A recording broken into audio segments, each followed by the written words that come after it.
Hello everyone. तो यहाँ पर आज आपका 29 फरवरी का जो थर्ड शिफ्ट का एग्ज़ाम था वो भी फाइनली समाप्त हो चुका है। और थर्ड शिफ्ट में कौन कौन से क्वेश्चन जो हैं जीके जीएस के पूछे गए हैं उनके बारे में यहाँ पर हम जो है आपसे डिस्कस करने वाले हैं। तो देखते हैं कि आज थर्ड शिफ्ट का लेवल क्या रहा हुआ था और कौन कौन से क्वेश्चन आज थर्ड शिफ्ट में पूछे गए थे। पहले क्वेश्चन की शुरुआत करेंगे, लेकिन उससे पहले आपको वीडियो को लाइक कर देना है, साथ ही साथ आपको वीडियो को शेयर भी कर देना है अगर कहीं भी आप कर सकते हैं। पहला क्वेश्चन ये पूछा गया था कि बिहू किस खेल से संबंधित है। देखिए ये क्वेश्चन अभी तक नहीं पूछा गया था, जबकि एसएससी की बात करें तो एसएससी का मोस्ट रिपीटेड क्वेश्चन होता है बिहू से रिलेटेड कि कोई भी एग्जाम हो कम से कम ये 10 से 12 शिफ्टों में आपका पूछ लिया जाता है ये बिहू से रिलेटेड आपका क्वेश्चन जो है। लेकिन अभी तक एसएससी जीडी के एग्जाम में नहीं पूछा गया था, आज देखिए आपका पूछा गया है। असम इसका राइट आंसर हो जाता है। और ये बिहू जो है असम राज्य से संबंधित है। और अगर ये पूछे कि असम में एक साल में कितनी बार मनाया जाता है ये भी पूछा जाता है। तो एक साल में क्या होता है कि 3 बार ये मनाया जाता है। एक आपका होता है माघ बिहू होता है, एक माघ बिहू होता है, दूसरा आपका रोंगाली बिहू होता है और एक आपका होता है कार्तिक बिहू। 3 तरह के बिहू होते हैं जिससे क्वेश्चन पूछा गया। तो श्योरली आगे इससे रिलेटेड जो होंगे और भी क्वेश्चन बनेंगे वो भी आपसे पूछे जाएंगे कि कितने बार मनाया जाता है एक साल में। तो 3 बार मनाया जाता है। माघ बिहू हो गया। और असम का आपको याद ही रखना है, असम का जो शास्त्रीय नृत्य है, असम का जो होता है वो सत्रिया होता है, ये आपको याद रखना है। यानी सत्रिया जो है ये असम का शास्त्रीय नृत्य है। सबसे अंत में जो है आपका शास्त्रीय नृत्य का इसे दर्जा दिया गया था वर्ष 2000 के अंतर्गत। नेक्स्ट आगे क्वेश्चन देखेंगे। नेक्स्ट एक क्वेश्चन पूछा गया था कि बिस्मिल्लाह खान किस वाद्य यंत्र से संबंधित है। पहले भी क्वेश्चन आई थिंक पूछा जा चुका है एक दिन की शिफ्ट में। और बिस्मिल्लाह खान के बारे में जब जब मैंने एक्स्ट्रा फैक्ट बताया, ऑलमोस्ट कई बार आपसे बताया, बिस्मिल्लाह खान का जो संबंध है वो शहनाई से है। और बिस्मिल्लाह खान के बारे में एक और चीज़ आप याद रखेंगे कि 2001 के अंदर जो है इन्हें भारत रत्न भी दिया गया था। और 2001 में एक और लोग को इनके साथ में दिया गया, वो थी लता मंगेशकर। यानी कि लता मंगेशकर को भी भारत रत्न 2001 में दिया गया था। इसके साथ साथ बिस्मिल्लाह खान को भी दिया गया था। और बिस्मिल्लाह खान का जो संबंध है वो शहनाई से था। और ये संगीतकार थे दोनों जिनको 2001 में मिला हुआ था भारत रत्न। और संगीतकार से जो संबंधित भारत रत्न है उसके बारे में मैं ऑलरेडी आपको बता चुका हूँ कि सबसे अंत में 2019 में मिला हुआ था भूपेन हजारिका को। और सबसे पहले मिला हुआ था 1998 में एमएस सुब्बुलक्ष्मी का, जिसके बारे में कल आपसे पूछा गया था।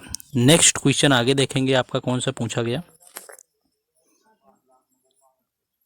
नेक्स्ट एक क्वेश्चन ये पूछा गया कि 2023 में दिल्ली में गांधी जी की मूर्ति का अनावरण किसने किया हुआ था। देखिए इस क्वेश्चन का जो राइट आंसर था वो था द्रौपदी मुर्मू। द्रौपदी जो मुर्मू हैं उन्होंने यहाँ पर गांधी जी में क्या, गांधी जी की जो मूर्ति है उसका अनावरण किया हुआ है। और इसके साथ साथ वहाँ पर जो है गांधी वाटिका भी बनाई गई है, उसका भी उद्घाटन किया हुआ था। यानी गांधी जी की मूर्ति का अनावरण किया द्रौपदी मुर्मू ने, और गांधी वाटिका जो वहाँ पर बनी हुई है उसका भी अनावरण किया। तो गांधी जी की मूर्ति और जो ये गांधी वाटिका है ये दोनों दिल्ली में है। 2023 में इनका अनावरण किया गया है, द्रौपदी मुर्मू के द्वारा किया गया। और द्रौपदी मुर्मू कौन है आपको पता ही होगा कि हमारे देश की राष्ट्रपति। और अगर उपराष्ट्रपति की बात करी जाए तो वो जगदीप धनखड़ है। नेक्स्ट आगे क्वेश्चन देखेंगे। नेक्स्ट क्वेश्चन है आपसे आखम लक्ष्मी यहाँ पर पूछा गया था कि जो आखम लक्ष्मी है उनका संबंध किस आपके नृत्य से आखम लक्ष्मी की बात करी गई है। तो मणिपुरी जो नृत्य है आपका राइट आंसर था। यानी कि इनका जो संबंध है वो मणिपुरी नृत्य से है अखम लक्ष्मी का। और मणिपुरी से आपको पता ही होगा कि ये किस राज्य का शास्त्रीय नृत्य है, आपका मणिपुर का होता है जो मणिपुरी है। और इसके साथ साथ एक और आपसे कई बार पूछा जाता है कि झावेरी जो बहनें हैं उनका संबंध किस शास्त्रीय नृत्य से है, ये आपसे पूछ लिया जाता है। याद रखना है जो झावेरी बहनें हैं सारी की सारी जो बहन थी उनका संबंध मणिपुरी नृत्य से ही था। तो झावेरी बहनों का संबंध पूछते हैं। और अगर कभी ये पूछे कि जो यहाँ पर मणिपुरी नृत्य है उसके गुरु कौन है, तो इसको जो गुरु थे यानी कि प्रतिपादक रहे हुए थे वो थे विपिन सिंह, गुरु विपिन सिंह। यानी कि गुरु जो विपिन सिंह हैं ये प्रतिपादक रहे हुए हैं। और अगर यही सत्रिया की बात कर ली जाए कि सत्रिया के जनक कौन है, तो वो शंकरदेव हैं। दोनों याद रखना है, ये एग्जाम में पूछे गए हैं। सत्रिया के शंकरदेव हैं और मणिपुरी के कौन है, गुरु विपिन सिंह। नेक्स्ट आगे देखेंगे क्वेश्चन। नेक्स्ट क्वेश्चन है आवर्त सारणी में कितने वर्ग दिए हुए हैं। देखिए वर्ग आपसे यहाँ पर पूछा गया है। तो आवर्त सारणी में कुल 18 वर्ग दिए हुए हैं, आपको याद रखना है, यही आपका राइट आंसर था। और अगर आपसे आवर्त कभी पूछ ले कि आवर्तों की संख्या कितनी है, तो आवर्त सारणी में आवर्त 7 हैं, वर्ग यहाँ पर 18 दिए हुए हैं। और चीज़ यहाँ पर एक दिन आपसे जो क्वेश्चन 2 पूछे गए हैं, एक तो ये पूछा गया कि जो मेंडलीव की आवर्त सारणी थी उसमें तत्वों को किस आधार पर रखा गया था, तो वो रखा गया था परमाणु द्रव्यमान के आधार पर। रिपीटेड क्वेश्चन है, याद रखना है, आगे पूछा जा सकता है कि जो मेंडलीव की आवर्त सारणी थी उसमें तत्वों को परमाणु द्रव्यमान के आधार पर रखा गया था। और उसके बाद जो है जो आधुनिक आवर्त सारणी बनी उसमें क्या किया गया कि परमाणु क्रमांक के आधार पर रखा गया था। ये दोनों चीज़ें यहाँ पर याद रखनी है। नेक्स्ट आगे हम लोग देखेंगे क्वेश्चन। नेक्स्ट था कि अमृत दीवान कप किस खेल से संबंधित है। देखिए अमृत अगर दीवान कप की बात करें कि इनका जो संबंध है वो किस खेल से है, तो अमृत दीवान कप जो आपका है इसका संबंध है बैडमिंटन से। आपको याद रखना है बैडमिंटन इस क्वेश्चन का राइट आंसर था। और बैडमिंटन से ही संबंधित सुबह की शिफ्ट में आपसे खिलाड़ी भी पूछे गए हैं और बैडमिंटन से खिलाड़ी कई आपके पूछे जा चुके हैं। तो जो यहाँ पर आपका अमृत दीवान कप है इसका जो संबंध था वो बैडमिंटन से था। इसके साथ साथ मान लीजिए आपसे आगा खान का पूछ लिया जाए, आगा खान के साथ में आपका सुल्तान अजलान शाह का पूछ लिया जाए, सुल्तान अजलान शाह के साथ में आपसे रंगा स्वामी का पूछ लिया जाए, ये स्टार्टिंग की शिफ्टों के दिनों में आपसे पूछे भी गए हैं। तो इन सब का संबंध हो जाता है हॉकी से। बाकी इसके साथ में आपका अमृत दीवान कप आपको बता दिया कि इसका संबंध जो था वो बैडमिंटन से था। देवधर ट्रॉफी याद रखना है क्योंकि पिछली बार एग्जाम में आपके पूछी गई थी जीडी के। जो देवधर ट्रॉफी है इसकी बात कर लेंगे तो इसका संबंध है क्रिकेट से। बाकी आपको संतोष ट्रॉफी याद रखना है, संतोष ट्रॉफी हो गया। आपको डूरंड कप भी याद रखना है, ये दोनों संबंधित हैं फुटबॉल के खेल से। आपको रणजी ट्रॉफी पता ही होगी कि क्रिकेट से होती है। तो इस तरह से आपको है यहाँ पर ट्रॉफियाँ याद रखनी है क्योंकि हो सकता है कि अब आगे जैसे एग्जाम आपका कल के बाद नहीं है तो मैं ऑलरेडी इन पर आपको पूरे के पूरे वीडियो करवा दूंगा कि आपको आसानी से ये सारी चीज़ें बिल्कुल याद बनी रहें। नेक्स्ट एक क्वेश्चन 2011 जनगणना के अनुसार साक्षरता दर से आपका पूछा गया था।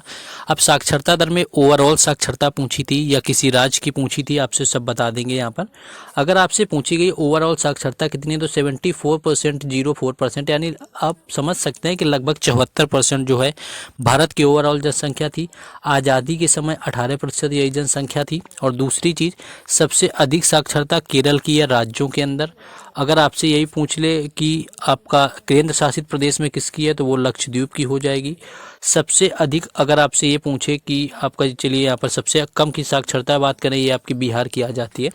बाकी अगर आपसे पुरुष साक्षरता दर पूछी गई तो पुरुष साक्षरता दर 82% रही हुई है पूरे भारत की अगर बात करें।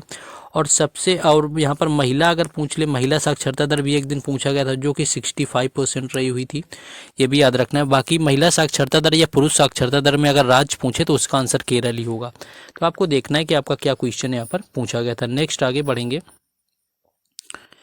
नेक्स्ट एक कथक नृत्य से क्वेश्चन आया हुआ था कि कथक नृत्य किस राज्य का है, तो उत्तर प्रदेश का शास्त्रीय नृत्य है, सभी को पता होगा। शास्त्रीय नृत्य आपको कई बार बता चुके हैं हम, 7 से 8 बार शास्त्रीय नृत्य बता चुके हैं। तो ये आपका जो है कथक नृत्य से संबंधित है।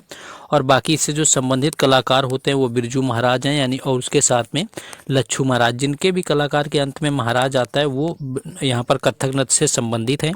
और ये उत्तर प्रदेश का शास्त्रीय नृत्य होता है, ये आपको याद रखना है। नेक्स्ट क्वेश्चन एक आपका था कि आर्म्स एक्ट जो रखना अलाउ किया गया था, ये आपका यहाँ पर पूछा था। तो ये जो 11वां अधिनियम था एक आया हुआ था, 11वां अधिनियम आपका आया 1878 के अंदर, 1878 में आया 1878 में।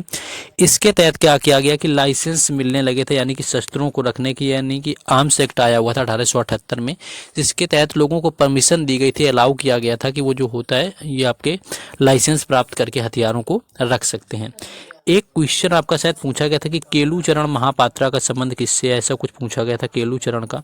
और अगर केलूचरण महापात्रा का पूछा गया था तो ये याद रखना है, जिस किसी के नाम के लास्ट में अगर महापात्रा शब्द आ जाता है तो उसको ये समझना है कि उसका संबंध है ओडिसी नृत्य से, जो कि ओडिशा का शास्त्रीय नृत्य है, आपको याद रखना है। बाकी केलूचरण जो है महापात्रा, इनसे रिलेटेड एक ये क्वेश्चन बनता है, कई बार आया है कि उड़ीसा के वो पहले व्यक्ति कौन है जिनको पद्म विभूषण दिया गया। डायरेक्ट क्वेश्चन स्टैटिक के रूप में पूछते हैं तो उसका जो राइट आंसर होता है केलुचरण महापात्रा होता है। बाकी सुल्तान अजलान शाह कब से आपका यहाँ पर कुछ पूछा गया था कि मेज़बानी वगैरह या आपसे क्या पूछा था, तो बाकी ये हॉकी का कप है। बाकी जो भी और क्वेश्चन होंगे जिनका थर्ड शिफ्ट में एग्जाम था वो लोग बता देंगे, ताकि बाकी क्वेश्चन आपको पीडीएफ में मर्ज करके दे दिए जाएं। पीडीएफ आपको टेलीग्राम चैनल और व्हाट्सएप ग्रुप पर दी जाएगी, जिनके लिंक आपको डिस्क्रिप्शन में दिए गए हैं। तो अगर अभी तक आपने वीडियो को लाइक ना किया हो तो लाइक कर देंगे, चैनल को जरूर सब्सक्राइब करें, क्योंकि हर शिफ्ट का जो एनालिसिस यहाँ पर हम आपको प्रोवाइड कराते रहते हैं। तो चलिए मिलते हैं फोर्थ शिफ्ट एनालिसिस में। जय हिंद।